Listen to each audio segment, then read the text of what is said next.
Those who have studied history know that nothing invigorates and empowers an authoritarian regime more than a spectacular act of violence, some sudden and senseless loss of life that allows the autocrat to stand on the smoking rubble and identify himself as the hero. It's at moments like this that the public, still in shock from the horror of the tragedy that has just unfolded before them, can be led into the most ruthless despotism. Despotism that now bears the mantle of security. Acts of terror and violence never benefit the average man or woman. They only ever benefit those in positions of power. This is why Nero fiddled while Rome burned. It gave him a chance to throw out the Christians to the lions and rebuild the capital of the Roman Empire in his own image. This is why Hearst and the warmongers of the emerging American Empire were delighted by the destruction of the USS Maine in Havana Harbor in 1898. It gave them the excuse they needed to rouse the public into supporting the Spanish-American War. This is why Israel attacked the USS Liberty in 1967 during the Six-Day War, strafing and torpedoing it relentlessly for hours in a vain attempt to send it to the bottom. The Israelis believed that the loss of the Liberty could be blamed on Egypt and draw the Americans into war. This is why there are hundreds of documented examples of government staging attacks in order to blame them on their political enemies. In every civilization, in every culture, in every historical period, authoritarians have known that spectacular acts of violence help to further consolidate their own power and control. And sadly, throughout history, there have been all too many willing to allow attacks to occur, to pretend that attacks have occurred, or even to attack their own population in order to further their political agenda. To think that such staged provocations and false flag attacks no longer occur would be as unrealistic as believing that human nature itself has changed, that powerful people no longer seek to increase their power, that influence is never used for deceit or manipulation, that lies are no longer told to satisfy greed or slake the thirst for control. It is to believe that our society is immune from those things that we have seen in every other society, in every other era. In short, it's a dangerous delusion. The people are once again learning the power of this delusion. They are learning the extent to which they have been lied to. They are once again studying their history. The Russians are learning how the FSB was caught planting bombs in Moscow in 1999 during a terror scare that swept Putin into power and stirred the public into supporting the Second Chechen War.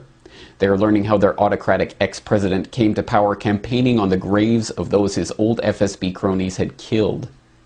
The Israelis are learning how Mossad has been caught time and again posing as the very Muslim terrorists they claim to be opposing. They are learning how Israel uses the specter of terror to further extend their blank check drawn on American funds to expand their police state at home and maintain their hardline stance, the world's sixth largest nuclear superpower supposedly threatened by the possibility that one of their neighbors may one day obtain a single nuclear weapon. The British are learning how their SAS officers were caught dressing up as Arabs in Iraq, driving around with trucks full of munitions, shooting at police to stir up ethnic tensions, and ensure that permanent bases could be built in the region. They are learning how Harun Aswat, the supposed mastermind behind the 7/7 bombings, was working for British intelligence. They are learning how British military intelligence took part in IRA bombings.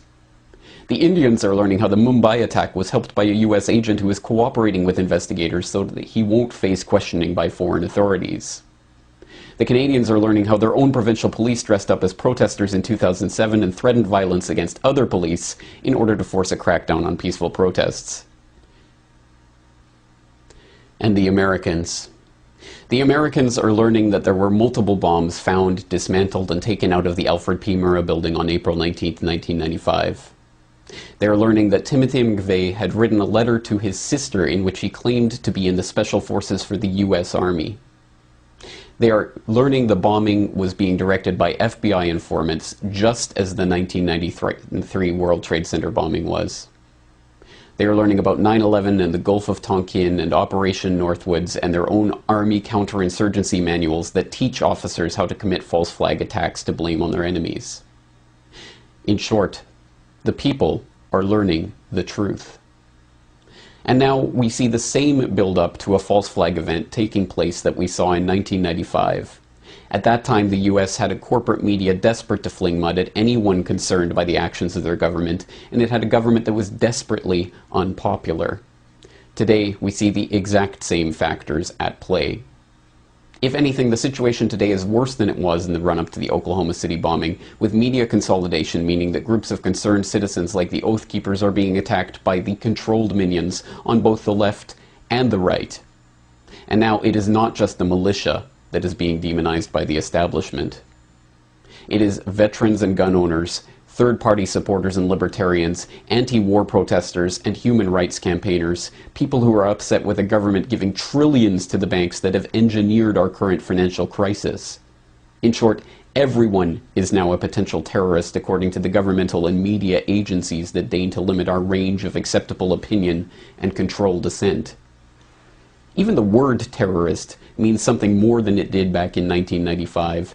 Now, after the false flag attack of 2001 allowed the passage of the Patriot Act, after the boogeyman of Al-Qaeda gave the NSA the opportunity to announce that they were collecting everyone's emails and everyone's telephone calls, after the former White House press secretary came out and admitted that the Bush administration had made up terror threats in order to scare the people into supporting the government, now we know what the real definition of terrorism is. It is governments scaring their own populations into line. But there is something else that's different now from what it was in 1995. The people are learning something else about terrorism. They are not terrorists for speaking out against their government. They are not terrorists for wanting the government to stop selling their children into servitude to pay bankers their bonuses.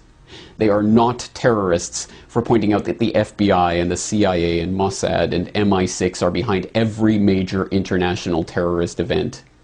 The people are not terrorists because they do not want to see more death. They do not want more destruction. The spilling of the blood of their fellow citizens is not in their interests. Death and destruction only ever serve the governmental and financial and industrial interests who always grow in power and wealth in the wake of every tragedy. Time and again, the people pay with their lives, and the governments and the banks and the war machine only grows and prospers. The people do not want terrorism because it does not benefit them. It only benefits the existing power structure. And this time, if there is another staged event to blame on the government's enemy of the day, the people will know who to blame. For the Corbett Report in Western Japan, I am James Corbett.